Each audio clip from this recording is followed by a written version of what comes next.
ሐሴት ሞላኝና የፍቅር ስሜት አይቼብህ ደስ ብሎኝ የኔ ባስባስ ሲል ያንተ ቀነሰና ለቴና ወይ ልጎዳ እንደገና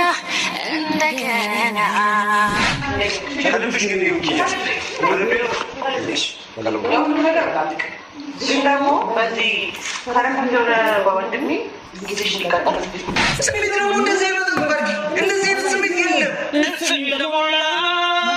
የአይና ወንጅ ሆኖ ያንቺ አይነት የሚገኘት የኔ እንዲመሆን ለምን እንደሆነ እንጃልኝ ገብቶኛል።